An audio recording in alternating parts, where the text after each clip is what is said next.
నమస్తే Q6 news కి స్వాగతం. మెదక్ జిల్లా రామయ్యంపేట పట్టణంలో మెదక్ అసెంబ్లీ నియోజకవర్గం బీజేపీ కార్యకర్తల సమావేశంలో పాల్గొన్నారు కేంద్ర మంత్రి సంజీవ్ కుమార్ బాల్యన్.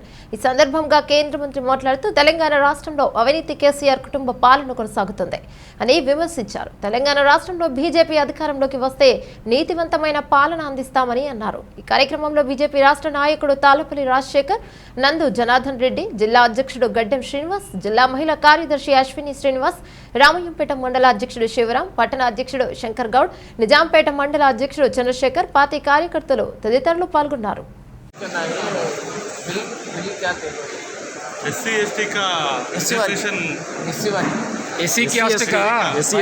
देखिए, मेरा काम है कि यहाँ की जनता का जो फीडबैक है अपनी सरकार और अपनी पार्टी तक पहुँचाए। ये मुद्दा मेरे सामने आ चुका है। जो जनता की भावनाएं हैं वो मैं इस पर कोई कमेंट तो नहीं कर सकता कि क्या होगा कैसे होगा, चूँकि मैं बाहर से हूँ, लेकिन जो यहाँ जनता का फीडबैक हो पार्टी और सरकार के बीच में पहुँचाने का काम करूँगा।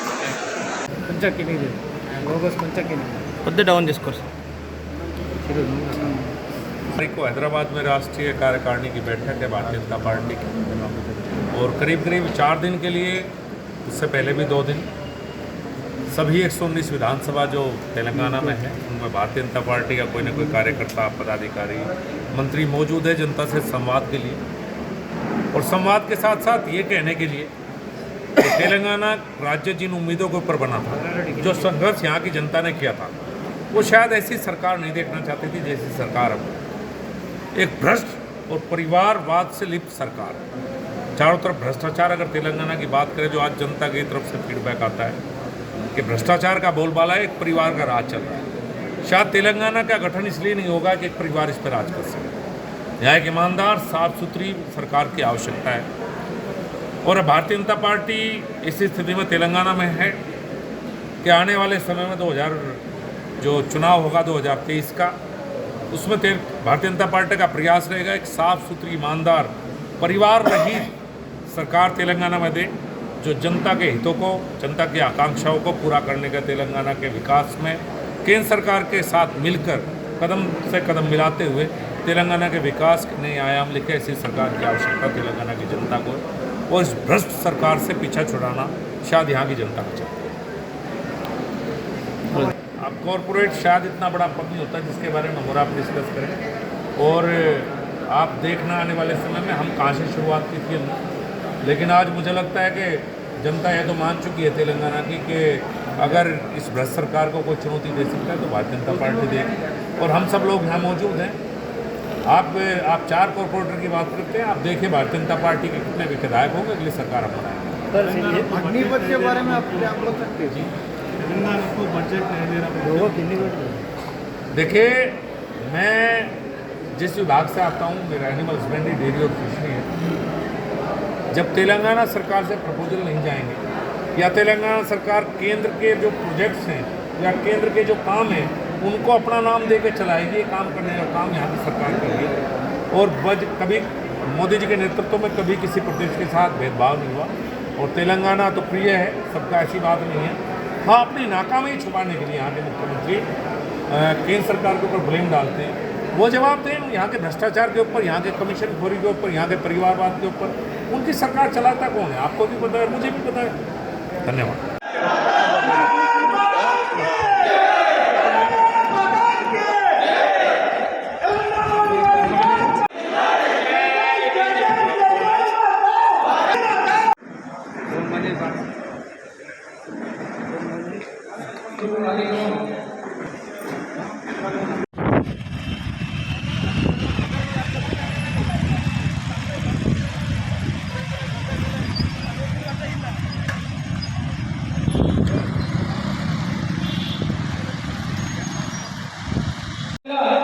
కేంద్ర మంత్రివర్యులు మత్స్య శాఖ, అదేవిధంగా పాడి పరిశ్రమ, పశుసంవర్ధక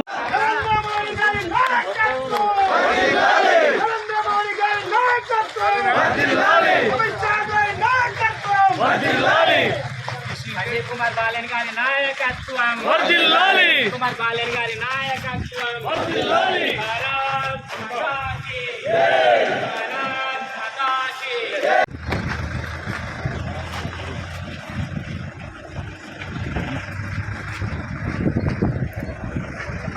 సార్ సార్ ఒక్క నిమిషం సార్ సార్ సార్ ఒక్క నిమిషం భారతీయ జనతా పార్టీ భారతీయ జనతా పార్టీ నరేంద్ర మోడీ గారి నాయకత్వం నరేంద్ర మోడీ గారి నాయకత్వం జేపీ నడ్డా గారి నాయకత్వం అమిత్ షా గారి నాయకత్వం అమిత్ షా గారి నాయకత్వం బండి సంజయ్ అన్న నాయకత్వం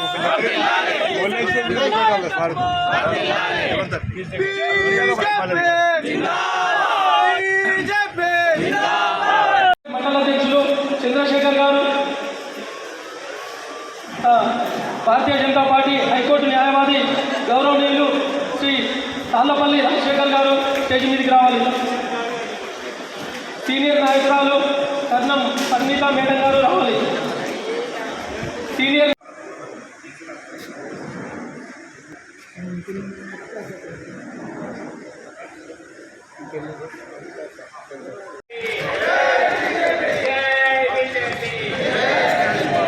కుమార్ బాలన్ గారి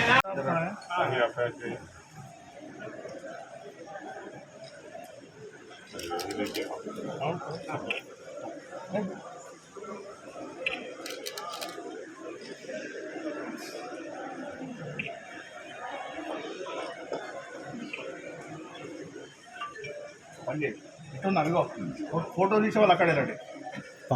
మండలము ముఖ్య కార్యకర్తల నేటి మన అతిథి డాక్టర్ సంజీవ్ కుమార్ బాల్యాన్, కేంద్ర animal husbandry dairy and forest Mallareddy గారు, రాష్ట్ర కార్యవర్గ సభ్యులు పెద్దలు సీనియర్ న్యాయవాది తాళ్లపల్లి రాజశేఖర్ గారు, కర్ణం పరిణిత గారు, తుమ్మొచ్చా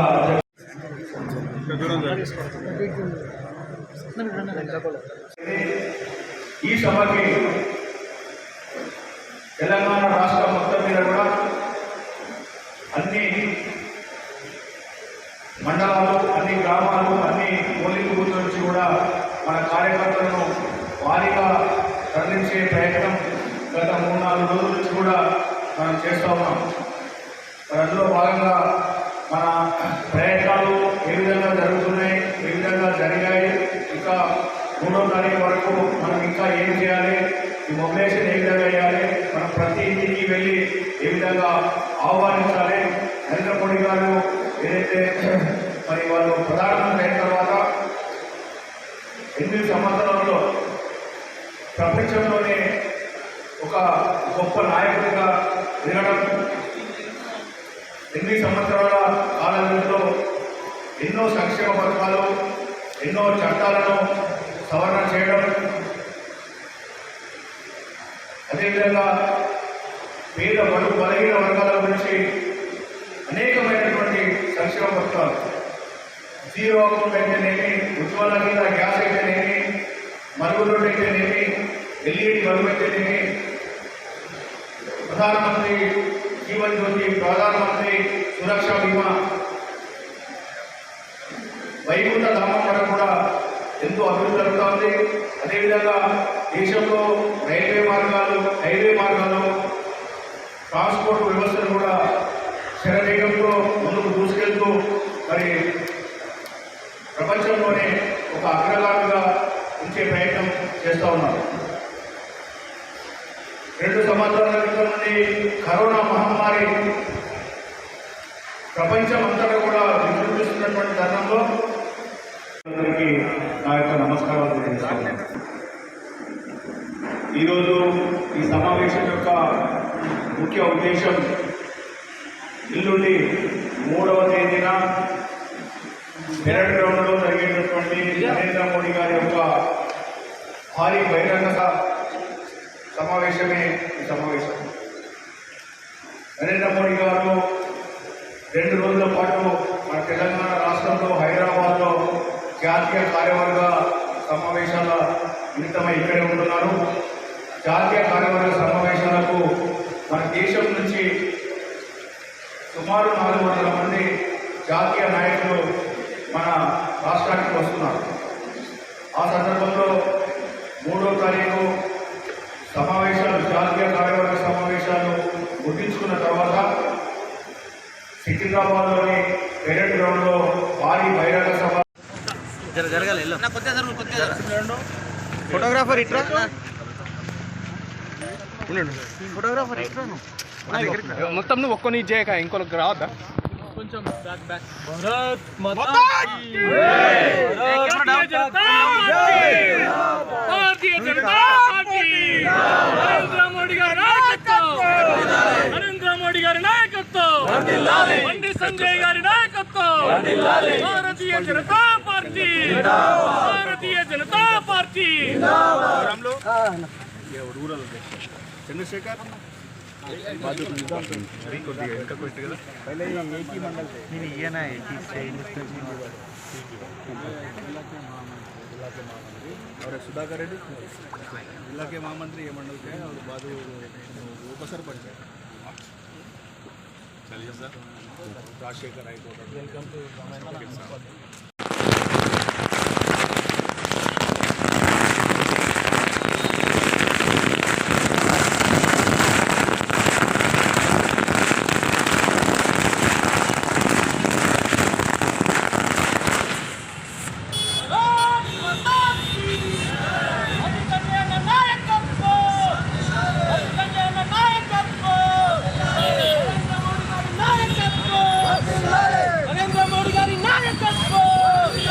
भारतीय जनता पार्टी, भारतीय जनता पार्टी, भारत माता की, भारत माता की जय माता.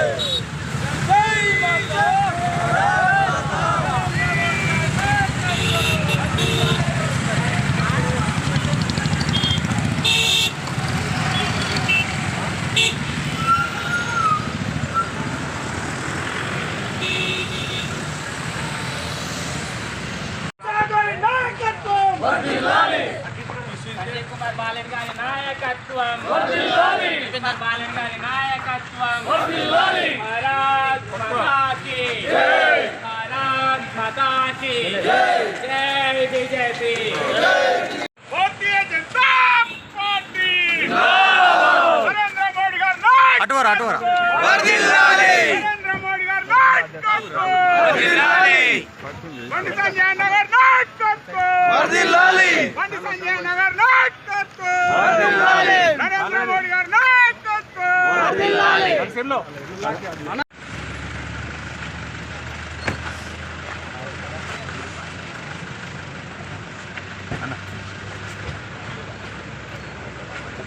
సార్ సార్ ఒక్క నిమిషం. भारत माता की సార్ సార్ సార్ ఒక్క నిమిషం. भारतीय जनता पार्टी, भारतीय जनता पार्टी, नरेंद्र मोदी गारी नायकत्व, नरेंद्र मोदी गारी नायकत्व, जेपी नड्डा गारी नायकत्व, नायकत्व, विश्व गारी नायकत्व, विश्व गारी नायकत्व. జరగాలి ఫోటోగ్రాఫర్ ఇట్రా, ఫోటోగ్రాఫర్ ఇట్రా, మొత్తం నువ్వు ఒక్కని చేయక ఇంకొకరికి రావద్దా? కొంచెం బ్యాక్. భారత్ మాతా కీ, भारतीय जनता पार्टी, नरेंद्र मोदी గారి నాయకత్వం, నరేంద్ర మోడీ గారి నాయకత్వం, బండి సంజయ్ గారి నాయకత్వం, Bharatiya Janata party, Bharatiya Janata party. Rural Chandrasekhar पहले एक ही मंडल थे, नहीं ये ना एक ही और सुधाकर रेड्डी जिला के महामंत्री ये मंडल के हैं और बाद उप सरपंच है. चलिए sir, Rajashekhar high court, welcome to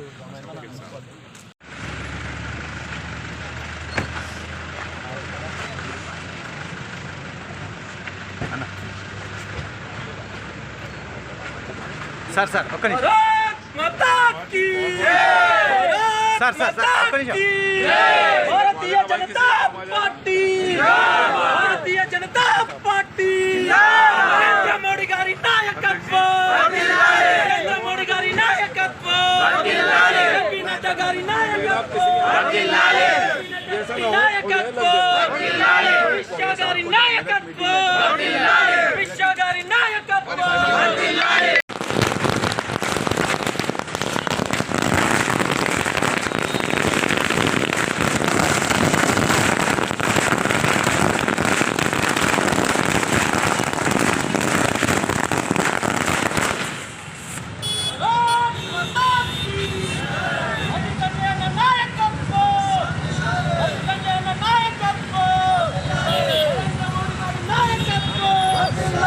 Narendra Modi గారి నాయకత్వం భారతీయ జనతా పార్టీ భారతీయ జనతా పార్టీ భారత్ మాతా కీ భారత్ మాతా కీ జై మాతా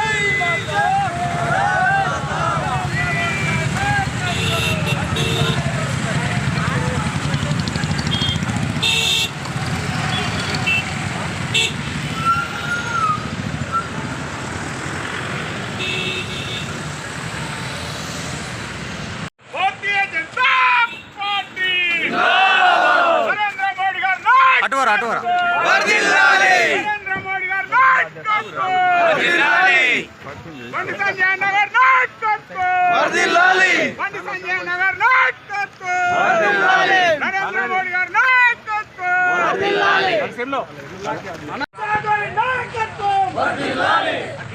సంజయ్ కుమార్ బాలన్ గారి నాయకత్వం కుమార్ బాలన్ గారి నాయకత్వం భారత్ మాతా కీ భారత్ మాతా కీ జై बीजेपी मेदक विधानसभा के जो देवतुल्य कार्यकर्ता हैं भारतीय जनता पार्टी के, उनसे बात करने का आज अवसर मिला।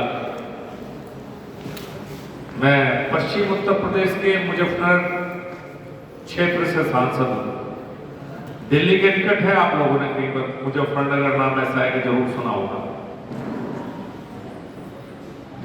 2 और 3 को राष्ट्रीय कार्यकारिणी है हैदराबाद में, और मुझे लगता है बहुत सालों बाद शायद वाजपेयी जी जब प्रधानमंत्री थे जब राष्ट्रीय कार्यकारिणी हैदराबाद में हुई, और इस राष्ट्रीय कार्यकारिणी से पहले 2 दिन के लिए सभी विधानसभाओं में कोई न कोई केंद्र से भेजा गया है आपसे बात करने के लिए, आपकी बात सुनने के लिए, तेलंगाना के क्या मुद्दे हैं और पार्टी की बात आप तक पहुंचाने के लिए। सबसे पहले तो मैं आप लोगों से निवेदन करूंगा, अध्यक्ष जी यहाँ बैठे हैं, कि 3 तारीख को माननीय प्रधानमंत्री जी की जनसभा है। वो पूरे तेलंगाना से भारतीय जनता पार्टी के कार्यकर्ता इस जनसभा में पहुंचे। मेरा अनुरोध है सबसे, आपसे हर बूथ से कोई न कोई जाना चाहिए, यानी कि एक बूथ से बहुत लोग चलेंगे, एक बूथ से कोई ना जाए। देखिए, भारतीय जनता पार्टी कार्यकर्ता आधारित पार्टी, बूथ अध्यक्ष इस पार्टी का सबसे महत्वपूर्ण पद है मेरी नजरों में, जो बूथ पर काम करता है। और शायद ये एकमात्र ऐसी पार्टी है देश में कि इसमें बूथ अध्यक्ष राष्ट्रीय अध्यक्ष बन सकता है। हो सकता है आप में से भी कोई कभी राष्ट्रीय अध्यक्ष बन जाए, क्योंकि इस पार्टी में बूथ अध्यक्ष राष्ट्रीय अध्यक्ष बनने की ज्यादा संभावना है। जब तेलंगाना का गठन हुआ, बहुत लंबा आंदोलन आप लोगों ने चला, बहुत उम्मीद थी क्षेत्र से प्रदेश की जनता को कि तेलंगाना राज्य में गठन होगा और तेलंगाना विकास के पथ पे आगे बढ़ेगा। आज करीब 8 वर्ष हो चुके हैं तेलंगाना को प्रदेश बने हुए, और इन 8 वर्ष में एक ही पार्टी, एक ही मुख्यमंत्री का शासन यहाँ पे रहा है, और एक मुख्यमंत्री का शासन रहा, उसके परिवार का शासन रहा है। मुझे ऐसा लगता है मुख्यमंत्री तो और जगह भी सरकारें चलाते हैं, लेकिन तेलंगाना ऐसा प्रदेश है कि जहां मुख्यमंत्री से ज्यादा उनके बेटे और बेटियां और परिवार सरकार चलाता है। और ऐसा लगता है कि तेलंगाना का गठन के लिए तेलंगाना राज्य बनाया गया, जनता के लिए तेलंगाना राज्य नहीं बनाया गया। इस परिवार का राज चलता रहे पूरे तेलंगाना में, शायद यही सोच यहाँ के मुख्यमंत्री की। और इन 8 वर्ष में ये जो खूबसूरत तेलंगाना राज्य है, शायद ये देश के सबसे भ्रष्ट राजनीतिक सिस्टम में बदलने का काम मुख्यमंत्री ने इस प्रदेश को किया। भ्रष्टाचार और कमीशनखोरी शायद इस देश में जितनी तेलंगाना में हो उतनी कहीं ना हो। 2014 में जब नरेंद्र मोदी जी के नेतृत्व में देश में भारतीय जनता पार्टी की सरकार बनी तो सबसे बड़ा मुद्दा यही था कि जो 10 साल कांग्रेस का राज था उसके भ्रष्टाचार के खात्मे के लिए 2014 में लोगों ने भारतीय जनता पार्टी और नरेंद्र मोदी जी को वोट दिया था कि नहीं एक ऐसी सरकार चाहिए ईमानदार सरकार हो जो देश को ईमानदारी से चला। और 2014 से 2022 में इन 8 वर्ष में केंद्र सरकार के किसी मंत्री किसी भी पदाधिकारी पर आज तक कोई विरोधी दल भी भ्रष्टाचार का आरोप नहीं लगा। मोदी जी के नेतृत्व में एक ईमानदार और साफ सुथरी सरकार पिछले 8 वर्ष से दिल्ली में चल रही। भारतीय जनता पार्टी का इन 8 वर्षों में विस्तार भी बहुत हुआ। बहुत से ऐसे प्रदेश थे जहां कभी नहीं आए, हमने सरकारें बनाई। बहुत से ऐसे प्रदेश थे कि जहां हमारी कोई मौजूदगी नहीं थी लेकिन हमने अपनी मौजूदगी का एहसास दिलाया। हमने कई प्रदेश ऐसे हैं जब पहली बार सरकार बनाई, हमने 2014 के बाद असम में सरकार बनाई, हमने हरियाणा में सरकार बनाई, हमने नॉर्थ ईस्ट में सरकार बनाई, हम पश्चिम बंगाल में सबको पीछे छोड़ के उनके विपक्षी दल बने। पूरा जो माहौल में तेलंगाना का देख रहा हूं,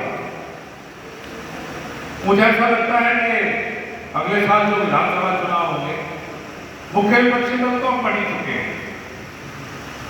हमारा और टीआरएस का मुकाबला सीधा सीधा है, लेकिन जनता की जो भावनाएं निकलता आदमी में कल से तेलंगाना में हूं, पहले भी कई बार मुझे आने का मौका मिला, तो मुझे ऐसा लगता है कि जनता उठ चुकी है सरकार से और तेलंगाना की जनता को कोई और राजनीतिक दल की आवश्यकता है और किसी और में सिर्फ मुझे भारतीय जनता पार्टी, मुझे आपको सबको भारतीय जनता पार्टी दिखाई देती है, क्योंकि भारतीय जनता पार्टी ने जिन प्रदेशों में सरकार की बैठक है भारतीय जनता पार्टी की और करीब 4 दिन के लिए, उससे पहले भी 2 दिन, सभी 119 विधानसभा जो तेलंगाना में है उनमें भारतीय जनता पार्टी का कोई न कोई कार्यकर्ता, पदाधिकारी, मंत्री मौजूद है जनता से संवाद के लिए और संवाद के साथ साथ ये कहने के लिए कि तेलंगाना राज्य जिन उम्मीदों के ऊपर बना था, जो संघर्ष यहाँ की जनता ने किया था, वो शायद ऐसी सरकार नहीं देखना चाहती थी जैसी सरकार अब एक भ्रष्ट और परिवारवाद से लिप्त सरकार, चारों तरफ भ्रष्टाचार। अगर तेलंगाना की बात करें जो आज जनता की तरफ से फीडबैक आता है कि भ्रष्टाचार का बोलबाला है, एक परिवार का राज चल रहा है। शायद तेलंगाना का गठन इसलिए नहीं होगा कि एक परिवार इस पर राज कर सके। यहाँ एक ईमानदार साफ सुथरी सरकार की आवश्यकता है और भारतीय जनता पार्टी इस स्थिति में तेलंगाना में है कि आने वाले समय में 2000 जो चुनाव होगा 2023 का, उसमें भारतीय जनता पार्टी का प्रयास रहेगा एक साफ सुथरी, ईमानदार, परिवार रहित सरकार तेलंगाना में दे, जो जनता के हितों को, जनता की आकांक्षाओं को पूरा करने का तेलंगाना के विकास में केंद्र सरकार के साथ मिलकर कदम से कदम मिलाते हुए तेलंगाना के विकास के नए आयाम लिखे, ऐसी सरकार की आवश्यकता तेलंगाना की जनता को और इस भ्रष्ट सरकार से पीछा छुड़ाना शायद यहाँ की जनता को चाहती है। बड़ा पद नहीं होता जिसके बारे में हम आप डिस्कस करें और आप देखना आने वाले समय में हम कहाँ से शुरुआत की थी हमने, लेकिन आज मुझे लगता है कि जनता यह तो मान चुकी है तेलंगाना की कि अगर इस भ्रष्ट सरकार को कोई चुनौती दे सकता है तो भारतीय जनता पार्टी देगी और हम सब लोग यहाँ मौजूद हैं। आप 4 कॉर्पोरेटर की बात करते हैं, आप देखिए भारतीय जनता पार्टी के कितने विधायक होंगे, अगली सरकार हम बनाएंगे। अग्निपथ के बारे में आप क्या बोल सकते हैं? तेलंगाना को बजट नहीं देना बोलोगे? देखिए, मैं जिस विभाग से आता हूँ, मेरा एनिमल हस्बेंड्री, डेयरी और फिशरी है। जब तेलंगाना सरकार से प्रपोजल नहीं जाएंगे या तेलंगाना सरकार केंद्र के जो प्रोजेक्ट्स हैं या केंद्र के जो काम हैं उनको अपना नाम देके चलाएगी, ये काम करने का काम यहाँ की सरकार कर रही है और कभी मोदी जी के नेतृत्व में कभी किसी प्रदेश के साथ भेदभाव नहीं हुआ और तेलंगाना तो प्रिय है सबका, ऐसी बात नहीं है। हाँ, अपनी नाकामी छुपाने के लिए यहाँ के मुख्यमंत्री केंद्र सरकार के ऊपर ब्लेम डालते हैं, वो जवाब दें। यहाँ के भ्रष्टाचार के ऊपर, यहाँ के कमीशन खोरी के ऊपर, यहाँ के परिवारवाद के ऊपर उनकी सरकार चलाता कौन है? आपको भी पता है, मुझे भी पता है। धन्यवाद।